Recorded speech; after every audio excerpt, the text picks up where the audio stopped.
And this is something that Beast does. Yep. So this is something that I carried with me ever since age 10. And to this moment, I still remember the guy and the whole talking to, and I've made that a part of my life. You know, I used to work in security and as a bouncer in some of the roughest places in Cleveland and Toronto, and I never hit anybody. I learned how to subdue people using my size and my weight and make sure that the fighting stopped and then get them out the door. That was my job.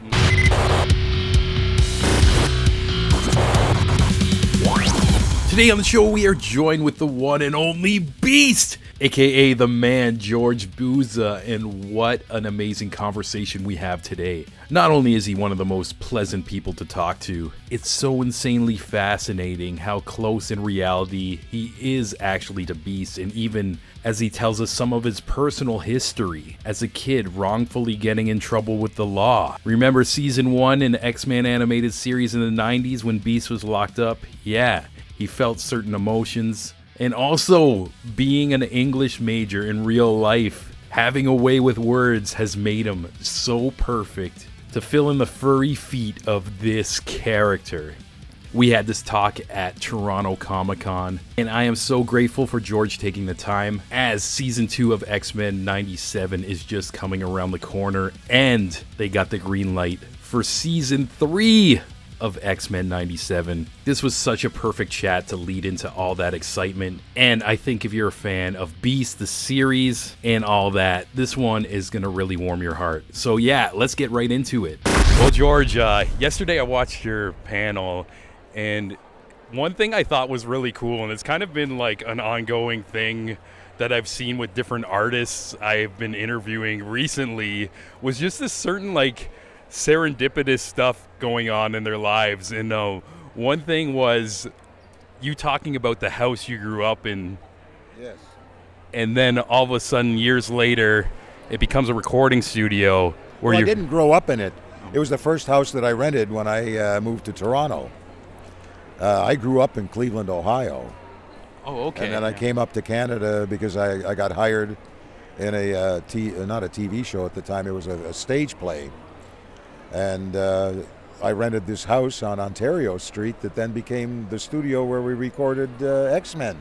Yeah. And still record there today. Yeah, that was what I was going to get to, too. Like, it's just this crazy full circle. And even, like, revisiting the thing, obviously they renovated the building and stuff. They tore it down. Okay. I was going to ask, was there still, like, a certain, like, room or something? No, there's nothing left of it. As a matter of fact, I'm surprised that it even stayed standing while we were living in it, because when we went down in the basement, we didn't find any support structure. What we found was a stack of bricks holding up the whole first floor, and we go, holy mackerel, we better not dance upstairs, otherwise the whole thing will come down. Yeah, so they just like kind of built on top of your old home. The house leaned at least 20 degrees. It was hard to getting up the stairs and stuff because you were fighting gravity. Yeah.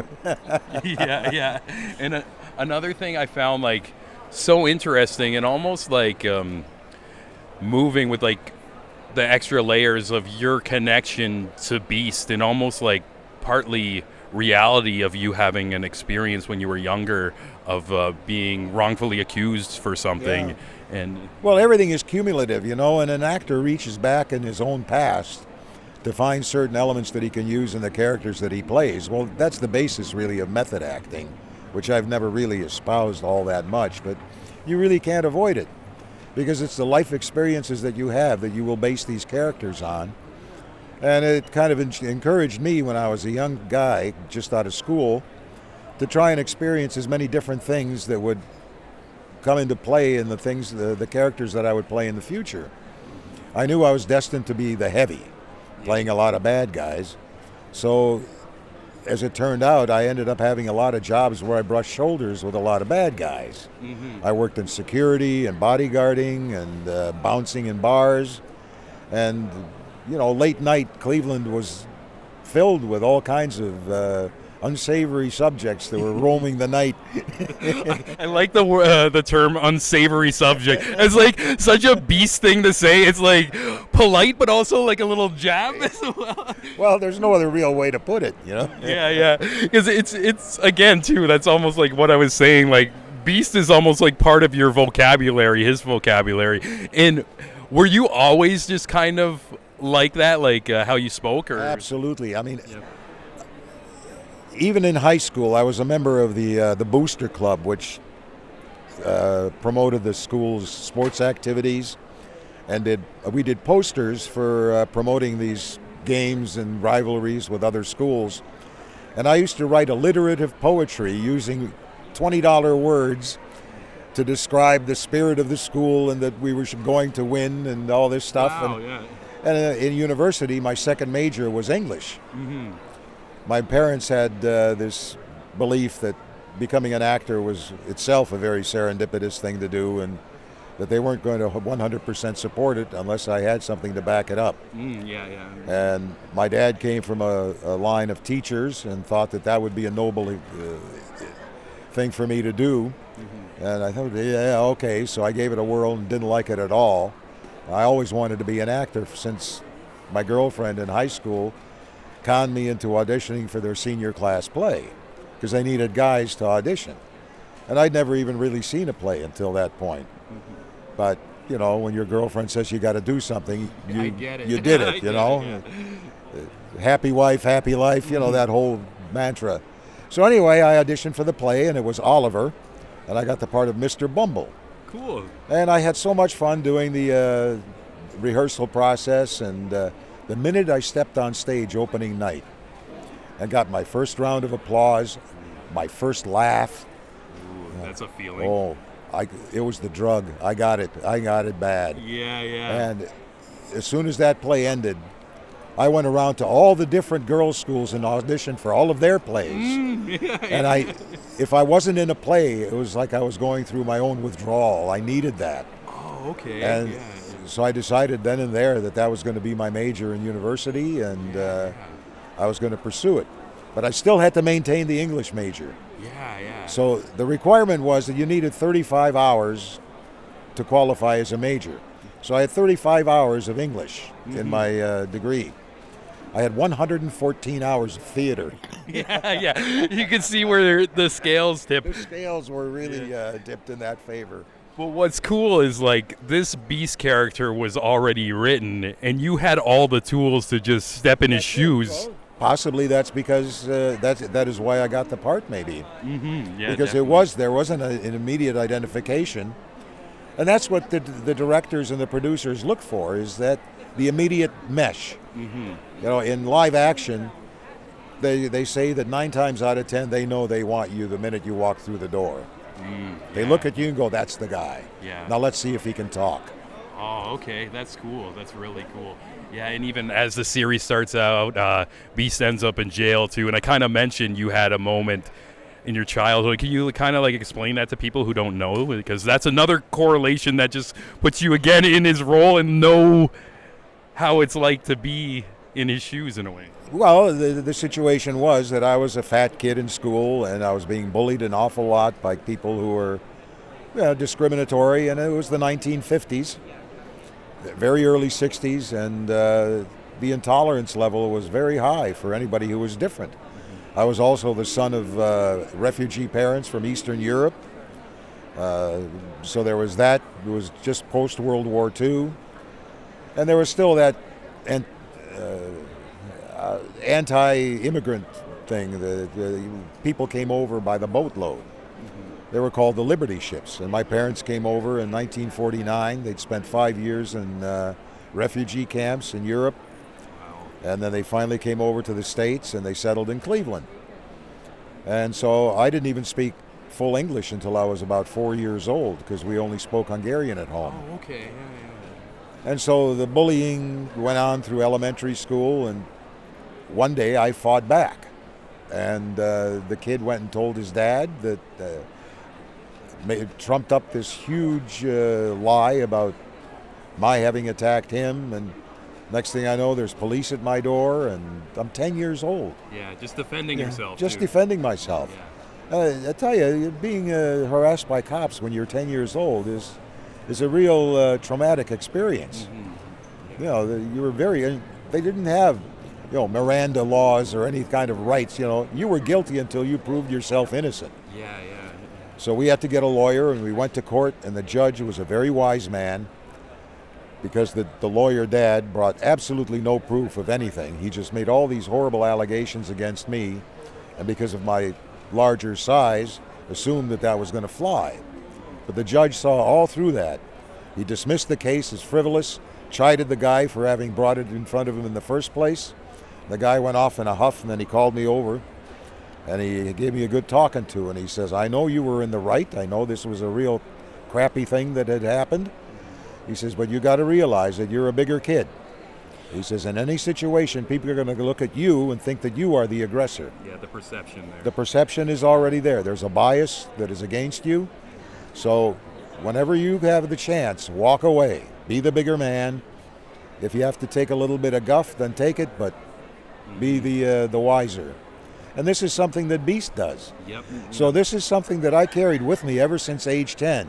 And to this moment, I still remember the guy and the whole talking to, and You'll never forget. and I've made that a part of my life. You know, I used to work in security and as a bouncer in some of the roughest places in Cleveland and Toronto, and I never hit anybody.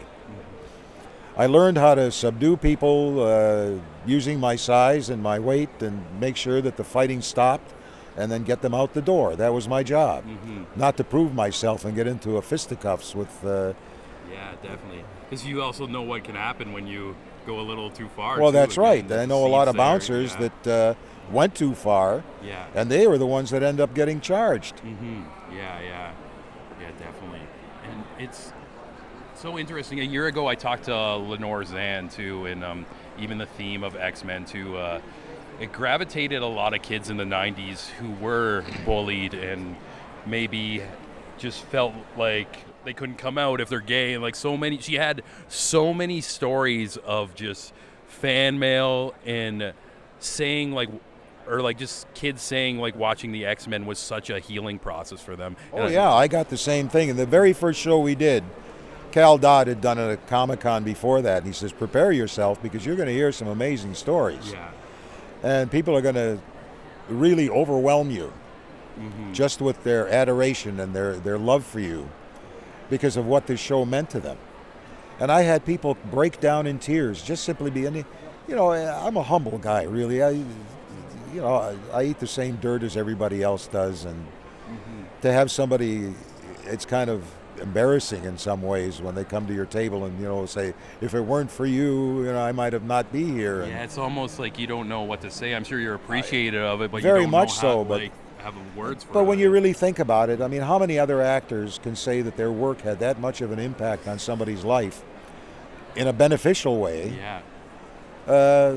You know, I've done a lot of stuff, and, you know, some of it is really frivolous, and, you know, might have made people laugh, and but this show actually touched people very, very deep in their hearts, and it meant something to them, and they took refuge in the message that the show had about there is hope for equality. There is hope that someday me as an unusual element of society will be accepted for who I am, for what I am, and that's the message of the entire show. That's what Stan Lee based this entire thing on, the civil rights movement of the early 1960s. Yeah, and it's incredible, like, just how it kind of has, like, a lot of metaphors for, like, political climate stuff at the time, and it makes me, like, very curious. I know you can't talk about season 2 or season 3, which was announced that you guys got the green light for, but do you think the writers are kind of pulling from, like, now what's happening? Absolutely, Yeah. no doubt about it. Yeah. People ask me why the show is so much harder than it was in the 90s. Well, because the world has become much more harder. It's much more difficult to live in. The issues that we addressed in the 90s did not resolve themselves. You know, there was a period of time that, it looked very hopeful that, you know, when I was a hippie in the 1960s and everything, we thought we were going to change the world. Yeah. Even like And I see like, all those documentaries, Woodstock, all that. Absolutely, It was, and the March on Washington and all the protests that we had against Vietnam, and finally Vietnam ended, and we had kind of hope that things would get better, but, you know, the wars never stopped. Yeah. And people didn't find ways to get along, and no matter how many messages there were out there, it just kept continuing to deteriorate. And then we're at a position right now where the intolerance level has gone to epic proportions. Mm-hmm. Yeah, it's heartbreaking. And for a while there, it looked very hopeful that the celebration of who we were individually was going to be accepted. Mm-hmm. And yeah, we're going backwards. I feel it too. It's just like an off energy too, almost to the point where it's hard for me to like even keep up with the news too. It just kind of makes me physically ill in a way, and that's why I like escape for like watching X-Men and shit, you know. Like, except we're dealing with what's in the news. Yeah, you can't because run away it is from it. influencing everything that is being written on the page. Mm-hmm. Yeah, definitely. And I mean, wait till you see season 2. Yeah, I'm so excited. I know it's coming soon. It's about a year time. It's perfect time to drop it real soon. Oh, yeah. Yeah, I'm so Because thinking back on it now, it's relevant. Mm-hmm. And I know the fans, they're like so excited, like almost they got an impatience about it. I noticed in the air because season 1 was so good, man. I can hardly wait to see it myself. Yeah. Because all we see of it now, or have in the last year, are those little snippets that we have to polish up. We have to redo a line, or they've changed a line. So we see a little 60-second piece of it, but not the whole thing. And then it's like, you want to see the rest of it. Can you play the next 2 minutes for me? No, you can't see it. Yeah. Last year I felt so honored being in that room and watching the early screening or whatever. Wasn't that cool? Oh, it was so cool. It looked like my basement in the 90s, like old like posters of like Michael Jordan were on. I was sitting on the floor eating cereal, and like the show itself, like this was the first time like we've seen it in Canada, and it surpassed my expectations. Like almost it was everything I wanted it to be and gave me a little more. And I remember just feeling like an emotion and where I was like almost like tearing up, and I'm just like, oh, don't cry in front of like all the other media people. But it was like a true, like, just like, it brought me back to like, I was watching the original one when I was like 8 years old. And it just almost gave me this feeling of nostalgia of like a time where I had less worries, and it was just like a beautiful feeling that room was designed to be the escape room of all those kids and all those adults even that were fans of the X-Men. Yeah. And it didn't resemble my basement because by that time I was in my mid-40s and living in Canada. But I had rooms in my house that kind of looked like that. Yeah.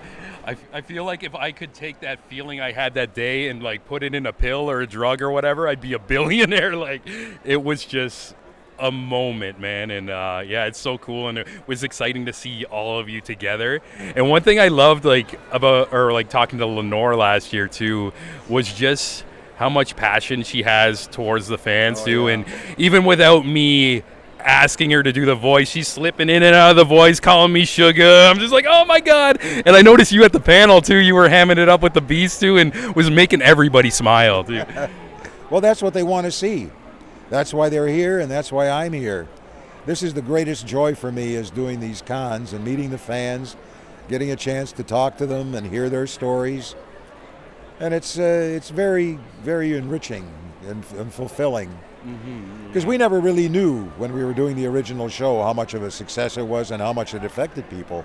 Yeah. They kept that from us completely. They hoarded all the fan mail. They never showed us what people were thinking. Yeah, almost to like keep you on your toes in a way, right? Or that's the way they do it. Yeah. Yeah. Fuck. I mean, I've got so many stories of what actually happened and why certain things happened in TV series when actors got to be what they would say more uppity.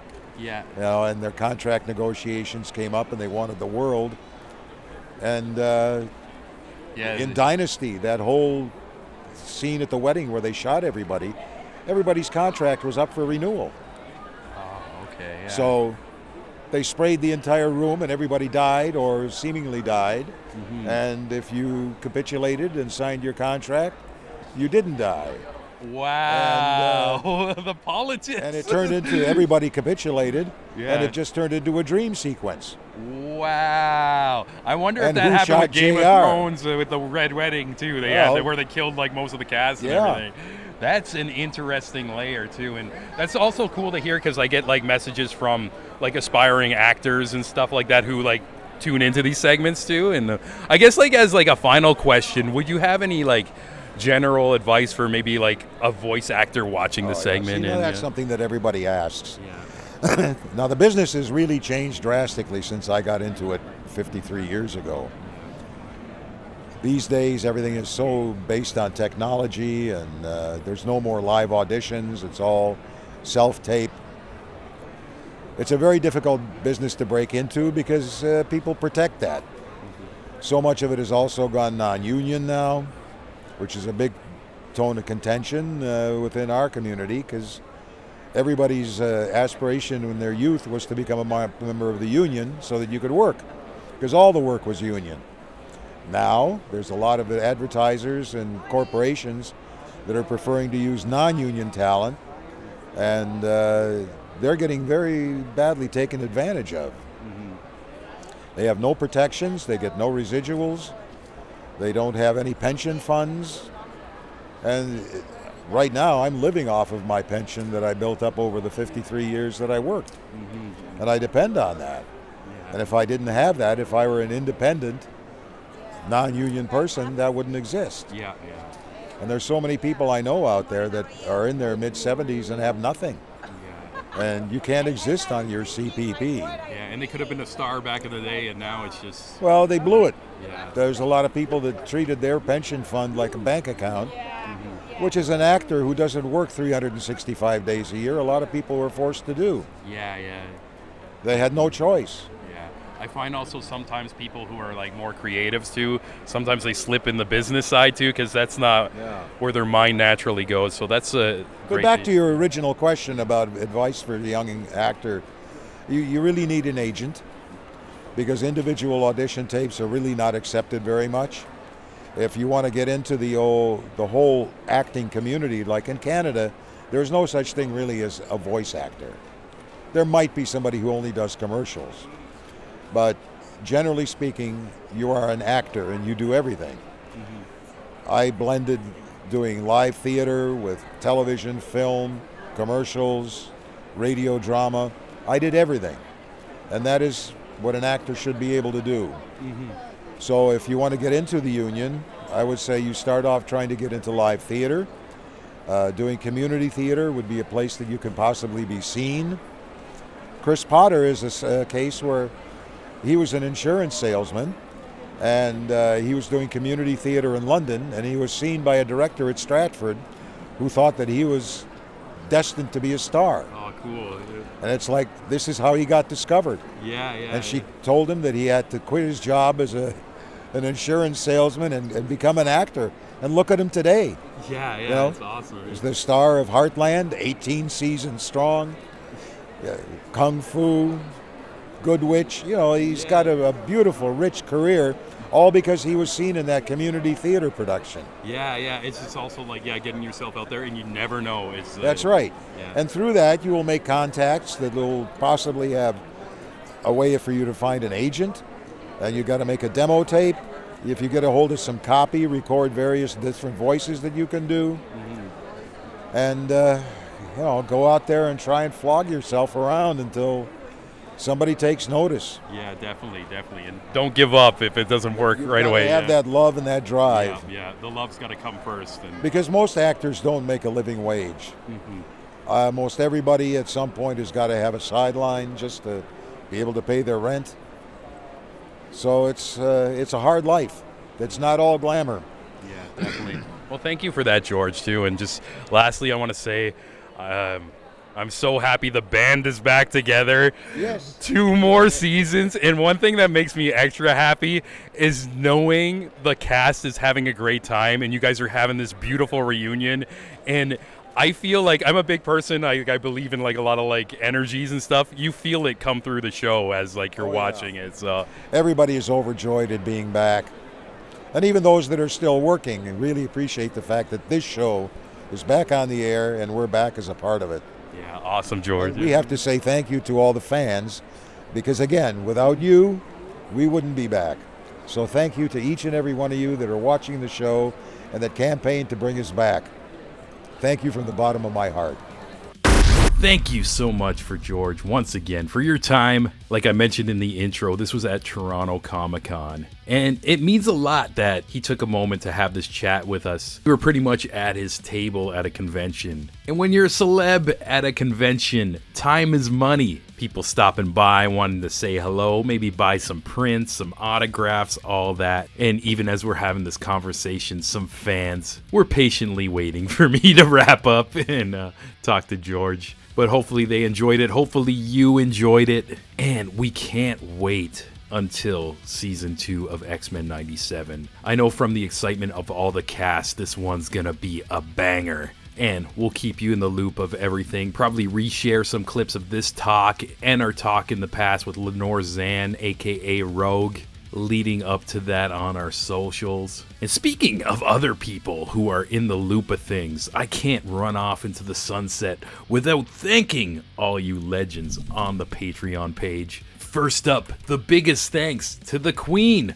Ola Mazuka of Sonic Fold. Another huge thanks to Amanda McKnight of the Vamp X13 YouTube channel and Twitch channel. If you enjoyed this segment, you love Amanda's content. She celebrates comic book, movies, video games, and all things nerdy. Search for Amanda McKnight or Vamp X13 on Twitch and YouTube. Another huge thanks to the wonderful Jenny Potter, the legend Devin McBride, the #1 gent Alan Kent, and last but not least, Francis Coffer, aka my mom.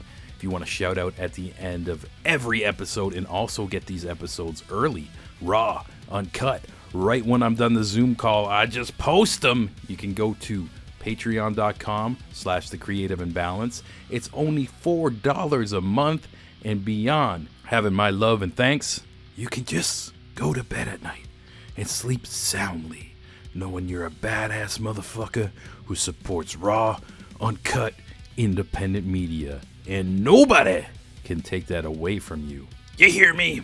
With that being said, we got amazing episodes coming around the corner. Again, for you comic book fans, we got one coming soon with the actor who was Deadpool's cab driver, Depinder, in a fun talk around a new movie he's about to release, and obviously I threw in some Deadpool questions. A few more around Comic-Con with some creators. My boy Sean Daly, he's done covers for Ninja Turtles: The Last Ronin, worked on some Power Ranger shit.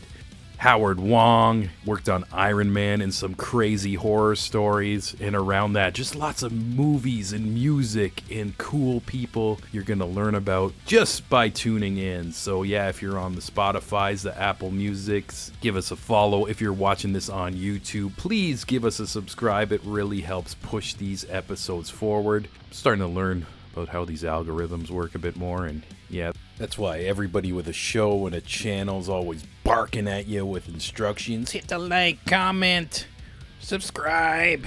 It actually gives it a boost. Personally, I'm just happy with you guys just listening, but yeah, it's proven to help. So if you want to support the show and you don't have $4 for the Patreon, trust me, I relate. Check my bank account. Hit all the thingers. Hope you enjoyed this episode. Hope you enjoy the next one. Much love, and I'll catch you next time. Mwah.